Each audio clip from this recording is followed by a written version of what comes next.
रहस्यमय मंदिरों के इस सफर में आपका स्वागत है। आज के इस वीडियो में हम आपको महाकालेश्वर मंदिर के 10 रहस्यों के बारे में बताएंगे जिन्हें सुनकर आप दंग रह जाएंगे। तो चलिए बिना समय गंवाए शुरू करते हैं हमारा ये सफर।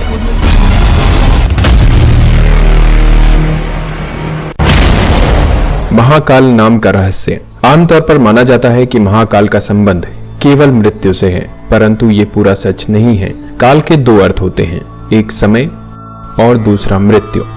काल को महाकाल इसलिए भी कहा जाता है क्योंकि प्राचीन समय में यही से पूर्ण विश्व का मानक समय निर्धारित होता था, इसलिए इस ज्योतिर्लिंग का नाम महाकालेश्वर रखा गया।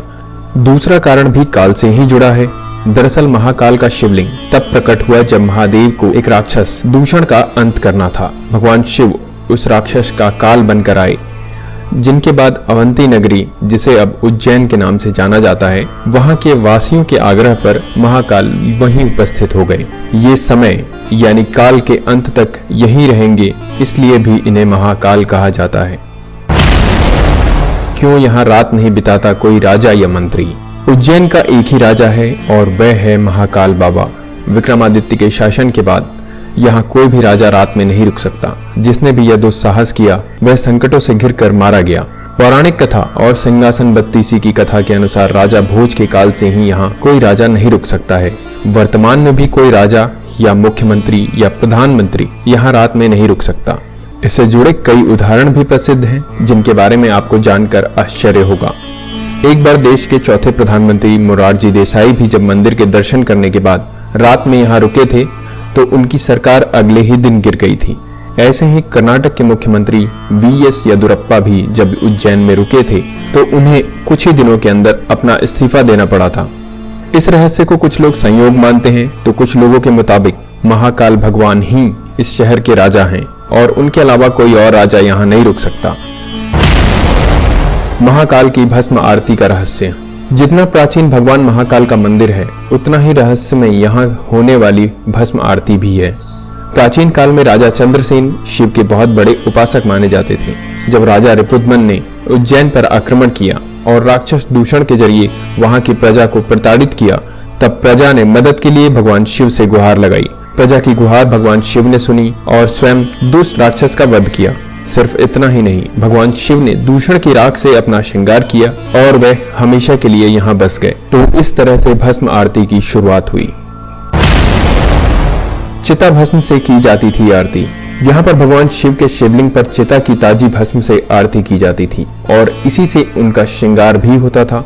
एक कथित कथा के अनुसार प्राचीन काल में प्रतिदिन एक मुर्दे की राख से भस्म आरती की जाती थी, परंतु एक बार उज्जैन के शमशान में कोई भी शव नहीं मिलने के कारण उस समय के पुजारी ने अपने ही पुत्र की बलि देकर उसकी चिता की राख से भस्म आरती की, जिससे भगवान महाकालेश्वर अत्यधिक प्रसन्न हुए। उन्होंने उस पुजारी के पुत्र को जीवन दान देते हुए कहा, आज से उनकी आरती कपिला गाय के गोबर से बने कंडों से की जाए। और तब से आज तक यहाँ कपिला गाय के गोबर के कंडे शमी, पीपल, प्लाश, बड़, अमलतास और बेर की लकड़ियों को जलाकर तैयार किए गए भस्म से उनकी नियमित रूप से आरती की जाती है। रहस्यमय श्री नागचंदेश्वर मंदिर। महाकालेश्वर मंदिर के बारे में तो आप सभी जानते ही होंगे, लेकिन आप में से शायद ही कोई ऐसा व्यक्ति होगा जो श्री नागचंदेश्वर मंदिर को पहचानता हो। वर्तमान में जो महाकालेश्वर ज्योतिर्लिंग है वह 3 खंडों में विभाजित है। निचले खंड में महाकालेश्वर, मध्य खंड में ओमकारेश्वर तथा ऊपरी खंड में श्री नागचंदेश्वर मंदिर स्थित है। इस मंदिर में नागराज तक्षक की प्रतिमा के ऊपर भगवान शिव पूरे परिवार सहित विराजमान हैं। आपको यह बात जानकर हैरानी होगी कि इस मंदिर के द्वार वर्ष में केवल एक बार खोले जाते हैं। आप केवल नाग पंचमी के दिन ही इसके दर्शन कर सकते हैं। दक्षिणमुखी शिवलिंग। इस समय पूरे संसार के सभी शिव मंदिरों को स्थापित शिवलिंग और अन्य ज्योतिर्लिंग की जलाधारी उत्तर दिशा की ओर है, किंतु महाकालेश्वर ही एक ऐसा ज्योतिर्लिंग है जिसकी जलाधारी दक्षिण दिशा की ओर है, इसलिए इन्हें दक्षिण मुख्य महाकाल के नाम से भी जाना जाता है। स्वयंभू ज्योतिर्लिंग। 12 ज्योतिर्लिंगों में से महाकाल ही एकमात्र सर्वोत्तम शिवलिंग है, अर्थात आकाश में तारक शिवलिंग, पाताल में हाक्टेश्वर शिवलिंग और पृथ्वी पर महाकालेश्वर शिवलिंग ही मान्य शिवलिंग है। मान्यता है कि महाकाल मंदिर में शिवलिंग स्वयंभू है। विश्व भर में काल गणना की नगरी कहे जाने वाले उज्जैन में मान्यता है कि भगवान महाकाल ही समय को लगातार चलाते हैं और काल भैरव काल का नाश करते हैं। मंदिर जहां भगवान को पिलाई जाती है मदिरा। मंदिर के गर्भगृह में एक गुफा है जो महाकाल मंदिर से जुड़ी हुई है, जहां भैरव बाबा का मंदिर स्थित है। काल भैरव का मंदिर देश का ही नहीं बल्कि दुनिया का एकमात्र ऐसा मंदिर है जहां भगवान को मदिरा पिलाई जाती है। जहां पूरी दुनिया में मंदिरों के आसपास से शराब आदि की दुकानें हटा दी जाती हैं, वहीं दूसरी ओर महाकाल के मंदिर परिसर से लेकर इसके रास्ते तक में बहुत सारी शराब की दुकानें लगवाई गई हैं। यहाँ प्रसाद बेचने वाले भी शराब अपने पास रखते हैं। आज तक यह कोई नहीं जानता है कि भगवान को मदिरा पिलाने का रिवाज कब से आया और आखिर इतनी मदिरा जो भगवान पीते हैं वो जाती कहाँ है।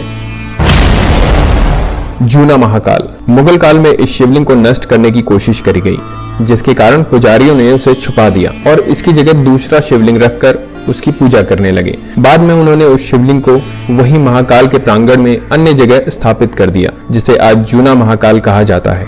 हालांकि कुछ लोगों के अनुसार असली शिवलिंग को क्षीण होने से बचाने के लिए ऐसा किया गया था। रहस्यमय भक्त। वैसे तो मंदिरों में रोजाना चमत्कार होते हैं, लेकिन सभी चमत्कार आम लोगों तक नहीं पहुंच पाते हैं। ऐसा ही एक दुर्लभ चमत्कार महाकाल मंदिर के गर्भगृह में लगे सीसीटीवी कैमरे में कैद हो गया और किसी सदस्य ने इस चमत्कार को सार्वजनिक कर दिया। यह तस्वीर सावन माह का है, जब रात्रि में बाबा महाकाल को बेल पत्र से ढक दिया जाता है और उसके बाद यहाँ भक्तों का आना मना है। तभी आधी रात में सीसीटीवी से लिए गए इस फोटो में दिख रहा है कि एक अदृश्य शक्ति मौजूद है जो कि महाकाल की पूजा कर रही है। ये घटना सत्य है या मिथ्या कोई नहीं जानता, क्योंकि मंदिर परिसर या किसी भी पुजारी ने इसका कोई उत्तर नहीं दिया है। परंतु साधुओं का मानना है कि यह घटना सत्य है, क्योंकि भगवान शिव सबके आराध्य हैं, चाहे वो मनुष्य हो या आत्मा। आपका इसके बारे में क्या विचार है, हमें जरूर बताइएगा। तो कैसी लगी आपको भगवान महाकालेश्वर के 10 रहस्यों की जानकारी, हमें कमेंट करके जरूर बताएं। साथ ही अगर आपको वीडियो पसंद आई हो तो उसे लाइक करें, शेयर करना ना भूलें।